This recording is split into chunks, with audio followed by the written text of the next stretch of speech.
They only realized something was wrong the day the soup refused to cool. Even after being poured into bowls and left on wooden tables, steam continued to rise from it, thick and heavy, carrying a smell that made people both hungry and uneasy. That same day, an old man eating quietly behind the restaurant stopped chewing, stared into his bowl, and whispered that the meat tasted like memory. Before anyone asked what he meant, he collapsed.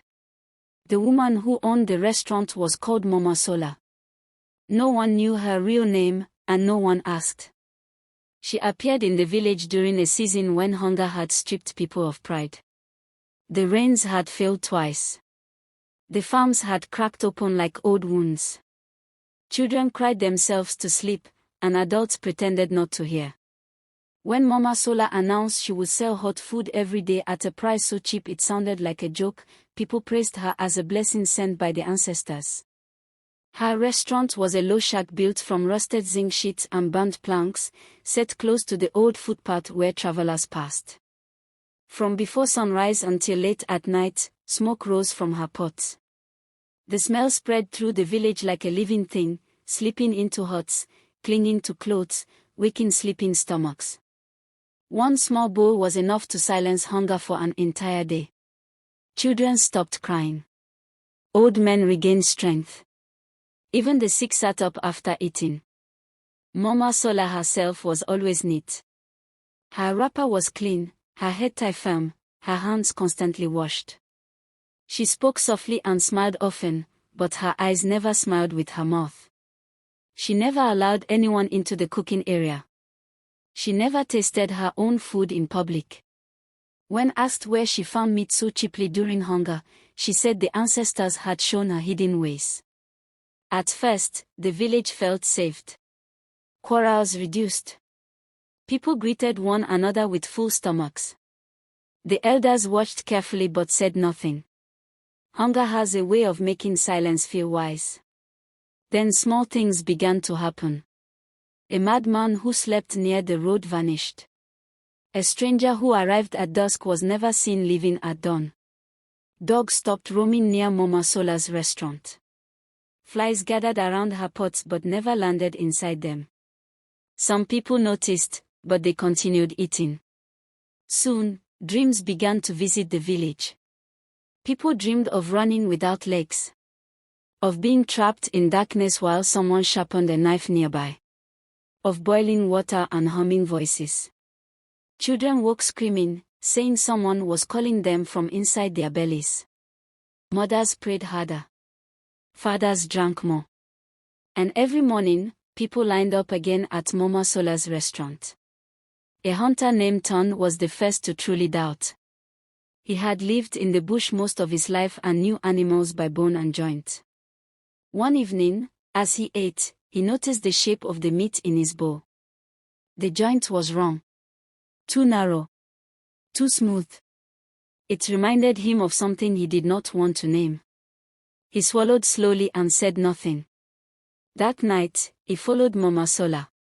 He watched her leave the village long after everyone slept, carrying a heavy sack on her back.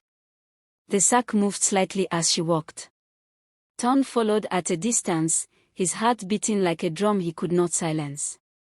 Mama Sola walked past the farms, deeper into the bush, until she reached an abandoned shrine the elders had sealed years before. There, by moonlight, she opened the sack. Ton saw a human leg fall onto the ground, still wearing a faded anklet. His breath left him. Mama Sola spoke softly to the shrine, thanking it for provision. She cut the flesh with practiced hands, humming as if soothing a child. Ton ran before fear froze his legs completely. By morning, the elders knew. At first, some refused to believe. But when they went to the shrine and saw blood soaked deep into the earth, when they found scraps of clothing and human hair caught in thorns, the truth stood naked before them. They returned to the village and confronted Mama Sola in front of everyone. She did not deny it. She laughed. She said hunger changes laws. She reminded them how eagerly they ate, how they praised her food, how they returned every day without asking questions. She said she only gave them what they demanded without words. Survival. The crowd shook.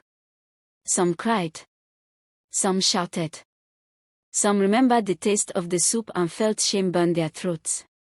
The elders acted before doubt could save her. They bound Mama Sola and destroyed her restaurant. Her pots were smashed. Her knives buried deep in the earth. They dragged her to the center of the village and judged her by laws older than mercy. Her punishment was decided carefully. She would not be killed quickly. Death was too light. They locked her inside her own cooking shack, now empty, with no food and no water. They sealed the door and left her there, surrounded by silence. At first, she cursed them. She screamed that they would starve without her. Then she begged. Then her voice faded into whispers. By the third day, sounds came from inside the shack. Scratching. Crying. Chewing sounds that made those nearby cover their ears.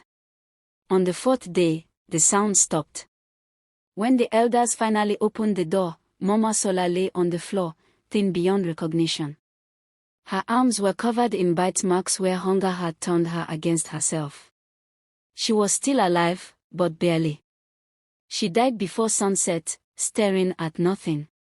They buried her far from the village, without ceremony. The shrine was sealed again, this time with fire and blood. The elders cleansed the village and warned everyone that hunger must never silence conscience again. The rains returned weeks later.